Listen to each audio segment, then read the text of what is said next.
Hey guys, in this video, I'm gonna show you how to fix the easy anti-cheat untrusted system file error in Apex Legends.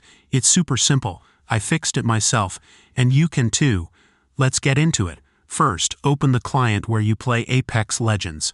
I'm using the EA app, but if you're on Steam, it works the same way. Go to your library, find Apex Legends, click on the three dots next to it and select Properties. Then, click on Open Folder to open the game directory. Step 2. Locate and delete the problematic DLL. Once you're in the folder, look for the file named uio1.dll. This is the file causing the error. Use the search bar in the folder to find uio1.dll quickly. Right-click on it and select Delete. Make sure you also delete it from the system bin if needed.